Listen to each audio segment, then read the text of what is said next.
اعوذ باللہ من الشیطان الرجیم بسم اللہ الرحمن الرحیم انا انزلناہ فی لیلۃ القدر وما ادراک ما لیلۃ القدر لیلۃ القدر خیر من الف شہر تنزل الملائکۃ والروح فیہا بإذن ربہم من کل امر سلام ہی حتی مطلع الفجر صدق اللہ العلی العظیم۔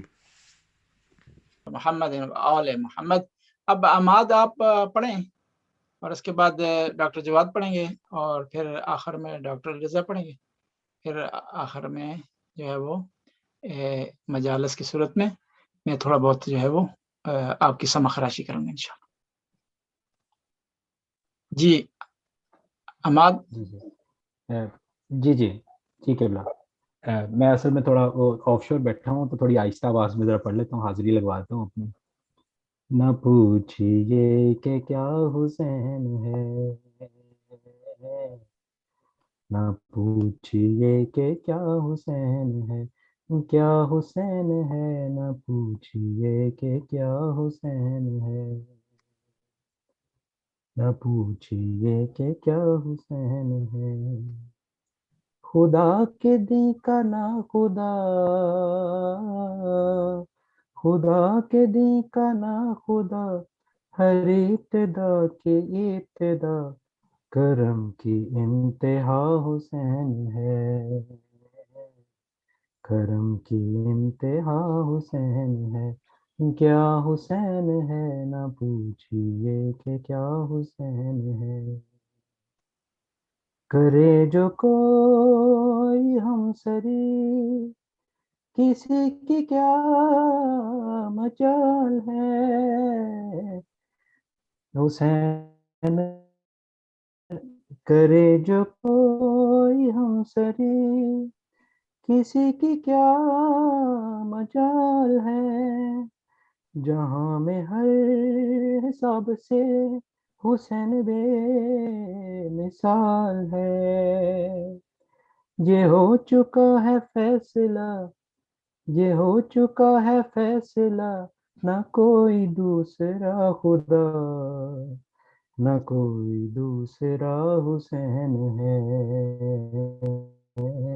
نہ کوئی دوسرا حسین ہے، کیا حسین ہے، نہ پوچھئے کہ کیا حسین ہے، کرے جو کوئی مخالفت غم حسین کی یہاں، وہ حشر ہوگا حشر میں کہ الحفیظ والعلماء، جہاں پہ چھپنے جاؤ گے، جہاں پہ چھپنے جاؤ گے، کہیں بھی چھپ نہ پاؤ گے، کہ ہر طرف میرا حسین ہے، کہ ہر طرف میرا حسین ہے، کیا حسین ہے، نہ پوچھئے کہ کیا حسین ہے، صلوات علی محمد وآل محمد۔ اللہم صلی علی محمد و آل محمد۔ اس کے بعد ہم درخواست کریں گے ڈاکٹر جواد نقوی صاحب سے کہ وہ جو ہے اس محفل کو مزین کرتے ہوئے اپنی طرف سے امام کی بارگاہ میں عقیدت کا اظہار فرمائیں۔ بآواز بلند صلوات۔ اللہم صلی علی محمد و آل محمد۔ جی، وفا جس کا پڑھے کلمہ اسے عباس کہتے ہیں، وفا جس کا پڑھے کلمہ اسے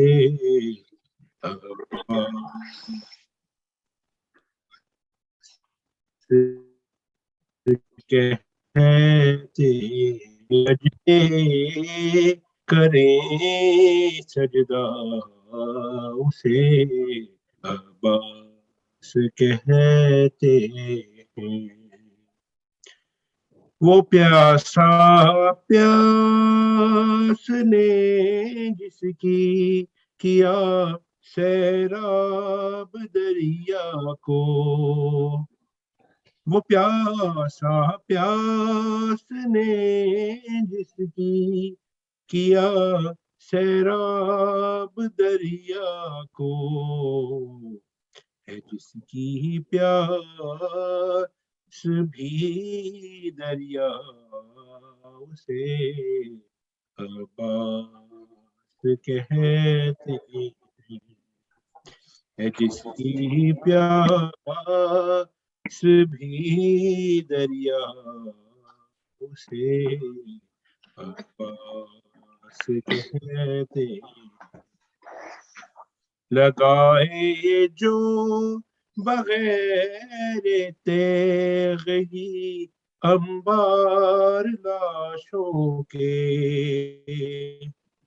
لگائے جو بغیر تیغ ہی انبار لاشوں کے، جو پیکر ہے جو ہے پیکر شجاعت کا اسے عباس کہتے ہیں، جو ہے شبیر کی قوت علی کو ناز ہے اس پر، جو ہے شبیر کی قوت علی کو ناز ہے اس پر، جسے زہرا کہیں بیٹا اسے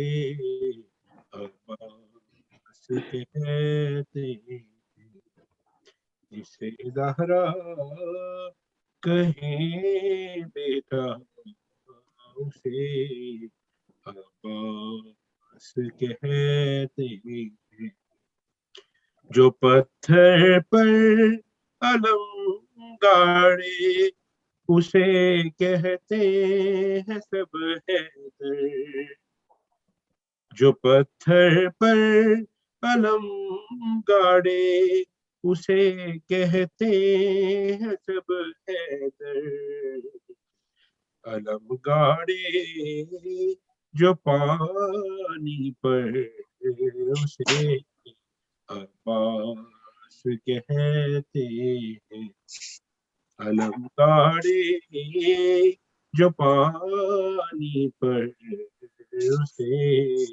عباس کہتے ہیں، وفا جس کا پڑھے کلمہ اسے عباس کہتے ہیں، جسے سجدے کرے سجدہ اسے عباس کہتے ہیں۔ درود اللہم صلی اللہ محمد۔ اب ہم درخواست کرتے ہیں ڈاکٹر علی رضا نقوی صاحب سے کہ وہ اپنی طرف سے امام کی بارگاہ میں عقیدت کا اظہار فرمائیں۔ شکریہ قبلہ، بس میں چند اشعار میں نے نوٹ کیے تھے، چلے میں حاضری کے لیے میں آپ لوگوں کی نظر کرتا ہوں، تو بلند آواز سے صلوات۔ اللہم صلی علی محمد۔ نہ پوچھ کیسے کوئی شاہ مشرقین بنا، نہ پوچھ کیسے کوئی شاہ مشرقین بنا، بشر کا ناز اور نبوت کا نور عین بنا، نہ پوچھ کیسے کوئی شاہ مشرقین بنا، بشر کا ناز اور نبوت کا نور عین بنا، علی کا خون لعاب رسول اور شیر بطول، علی کا خون لعاب رسول اور شیر بطول، ملے ہیں یہ عناصر تو پھر حسین بنا۔ اعوذ باللہ من الشیطان الرجیم، بسم اللہ الرحمن الرحیم، الحمد للہ الذی لا یبلغ مدحتہ القائلون ولا يؤسي نعما ولادون ولا يؤدي حقه المجتهدون الذي ليس لصفته حد معدود ولا نعت موجود ولا أجل ممدود الذي فطر الخلائق بقدرته ونشر الرياح برحمته ثم الصلاة والسلام على أشرف الأنبياء والمرسلين والقاسم مصطفى صلوات اللهم صل على محمد وآل محمد. بسم الله الرحمن الرحيم. قال الله سبحانه وتعالى في كتابه المجيد والفرقانه الحميد وقوله الحق وأصدق الصادقين. بسم الله الرحمن الرحيم. أولو الأرحام بعضهم أولى ببعض في كتاب الله صلوات اللهم صل على محمد. پیغمبر کا ارشاد ہوتا ہے، قرآن میں خداوند تعالیٰ کا ارشاد ہوتا ہے کہ رشتہ داروں میں سے بعض رشتہ دار پیغمبر کے نزدیک ہیں اور اتنے نزدیک ہیں کہ ان جیسا پیغمبر کی نسبت کوئی نہیں. امام حسین علیہ السلام نے اپنے نانا سے سوال کیا کہ اے جد امجد، اول الارحام بعضهم اولا ببعض فی کتاب اللہ، اس سے کیا مراد ہے؟ تو پیغمبر نے ارشاد فرمایا اس سے مراد آپ میرے خاندان کے لوگ اور پنجتن پاک ہیں. میرے بعد آپ کے والد گرامی میرے جانشین ہیں، اس کے بعد آپ کے بھائی حسن جانشین ہیں، اس کے بعد آپ میرے جانشین ہیں. اس طرح پیغمبر گرامی نے 12 اماموں کے نام ذکر فرمائے حدیث میں. آج ہماری اس تقریر کا عنوان امام حسین میں آیات قرآنی کا درج ہونا اور امام حسین کی ان خطبوں میں آیات قرآنی کا آنا اور امام نے جو آیات قرآنی اپنے خطبے میں کوٹ کیے ہیں ان پر تبصرہ. جیسے کہ آپ کے علم میں کہ مشہور و معروف حدیث ہے، پیغمبر کا ارشاد ہوتا ہے انی تارکم فیکم الثقلین کتاب اللہ و اطرت اہل بیت ما ان تمسکتم بہما لن تضلوا بعدی، کہ میں اپنے بعد 2 چیزیں چھوڑ کر جا رہا ہوں، قرآن اور اپنی اطرت، اور جب تک تم ان سے متمسک رہو گے کبھی بھی گمراہی کا شکار نہیں ہو. صحابہ اکرام پیغمبر کی خدمت میں حاضر ہوئے، یا رسول اللہ آپ موجود تھے، ہمیں مسئلہ پیش آتا تھا، آپ سے سوال کرتے تھے، قرآن کی تفسیر آپ سے جانتے تھے، فقہی مسائل کا حل آپ سے پوچھتے تھے، قرآنی داستانوں کی تفسیر آپ سے جانتے تھے. آپ کے جاننے کے بعد ہم کس کی طرف رجوع کریں، کس سے پوچھیں، کس سے سوال کریں؟ تو پیغمبر نے ارشاد فرمایا کہ میں اپنے بعد 2 چیزیں چھوڑ کر جا رہا ہوں، قرآن اور اہل بیت. جب بھی تمہیں کوئی مشکل پیش آئے، تفسیر میں مشکل ہو، فقہ میں مشکل ہو، قرآن کی شرح میں مشکل ہو، کہیں سوال تمہارے لیے اٹھے، تو اہل بیت اور قرآن کی طرف رجوع کرو. ہم حدیث کے معاملے میں تھوڑا اہل سنت سے مختلف ہیں، اس کی وجہ بھی یہی حدیث ہے پیغمبر کی. اہل سنت کے ہاں حدیث کہتے ہیں یا سنت یا حدیث پیغمبر کے کلام کو، پیغمبر کے عمل کو، پیغمبر کی تائید کو. ہم پیغمبر کے ساتھ ساتھ 14 معصومین کا ذکر کرتے ہیں کہ 14 معصومین کا کلام، ان کی تائید اور ان کا عمل ہمارے لیے ہوتا ہے. پھر اہل سنت ہم سے سوال کرتے ہیں کہ آپ کس دلیل کی بنیاد پر پیغمبر کے علاوہ دوسرے معصومین کو بھی ان کی بات کو، ان کے کلام کو حجت سمجھتے ہیں، اس کو حدیث سمجھتے ہیں؟ تو وہاں پر یہ جواب دیتے ہیں کہ پیغمبر نے ارشاد فرمایا کہ میں اپنے بعد 2 چیزیں چھوڑ کر جا رہا ہوں، قرآن اور اہل بیت. بس ان میں کوئی یکسانیت، کوئی سملرٹیز ہوں گی جس کی وجہ سے پیغمبر نے کہا ان دونوں کو چھوڑ کر جا رہا ہوں. اور پیغمبر یہ بھی نہیں کہا کہ قرآن اس میں سے افضل ہے یا اہل بیت افضل ہے. ہاں یہ فرق ہے کہ ایک پیغمبر کی چھوڑی ہوئی چیز خاموش ہے اور ایک پیغمبر کی چھوڑی چیز بول رہی ہے، بیان کر رہی ہے، تشریح کر رہی ہے. اور ظاہر ہے جو چیز بول رہی ہوگی، جو بیان کر رہی ہوگی، تشریح ہوگی، اس کا مقام بالاتر ہوگا، اس کو زیادہ جو ہے ویلیو ہوگی، کیونکہ کتاب میں وہی چیزیں لکھی ہوئی ہیں جو لکھ دی ہیں. اور پھر کتاب بولتی نہیں کہ آپ اس سے تفصیل مانگیں، اس سے شرح مانگیں، اس کے ساتھ جرا کریں، اس سے سوال کریں۔ قرآن نے لکھ دیے اقیم الصلاۃ۔ اب آپ نہیں پوچھ سکتے قرآن سے آگے کہ قرآن نے کہا کہ نماز پڑھو، نماز قائم کرو، کس طرح آپ پڑھیں، رکوع کس طرح کریں، سجدہ کس طرح کریں، کس وقت نماز پڑھیں، صبح کو پڑھیں، دوپہر کو پڑھیں، شام کو۔ قرآن نہیں بول رہا، لیکن آل بیت علیہ السلام کی زبان مبارک خدا کے حکم کی تشریح کے لیے بول رہی ہے، لوگوں کو جواب دے رہی ہے، شرح کر رہی ہے۔ اور اس لیے امام حسین علیہ السلام جب مدینے سے چلے ہیں کربلا تک، 300 کچھ خطبے دیے امام نے، ان خطبوں میں جا بجا امام نے قرآن کی آیات کا استعمال کیا ہے، قرآن کی آیات کی شرح کی ہے، قرآن کا بیان کیا ہے۔ اب سوال یہ پیدا ہو سکتا ہے کہ امام اگر قرآن کا استعمال نہ کرتے تو آیا پھر بھی جو ہے امام کا کلام ہمارے لیے حجت ہوتا، لیکن امام نے جو قرآن استعمال کیے 2 چیزیں بتانے کے لیے۔ ایک چیز یہ بتانا چاہتے تھے کہ جو امام کے بعض اوقات مخاطب تھے وہ امام کو امام نہیں مانتے تھے، اس لیے ضروری تھا کہ امام قرآن سے وہ آیت کوٹ کرتے تاکہ ان کے لیے اتمام میں حجت ہو جاتی۔ دوسرا یہ امام یہ بتانا چاہتے تھے کہ ہم قرآن سے جدا نہیں ہیں، میں جو مدینے سے نکل رہا ہوں، میں جو مکے کی طرف جا رہا ہوں، مکے کو چھوڑ کر کوفہ کی طرف نکل رہا ہوں، یہ قرآن کے حکم کے مطابق جا رہا ہوں۔ یہاں ایک مثال کے ذریعے عرض کروں، ڈاکٹر صاحب بھی تشریف فرما ہے، انسان جب اس کا روح بدن سے جدا ہو جاتا ہے، وہ بول نہیں سکتا، دیکھ نہیں سکتا، چکھ نہیں سکتا، لمس نہیں کر سکتا، یعنی وہ اس کا بدن، جب روح اور بدن جدا ہو جاتے ہیں تو وہ کیا ہو جاتا ہے، ایک لحاظ سے دنیاوی کسی کام کرنے کا اہل نہیں رہتا۔ لیکن امام حسین وہ ہستی ہیں کہ ان کا روح بدن سے جدا ہے، بلکہ روح بھی بدن سے جدا ہے، سر بھی بدن سے جدا ہے، لیکن سورہ کہف کی تلاوت کر رہے ہیں دنیا کو بتانے کے لیے کہ ہم جب ہماری آنکھ اس دنیا سے بند ہو جاتی ہے تو ہمیں مردہ مت کہو، ہم زندہ ہیں۔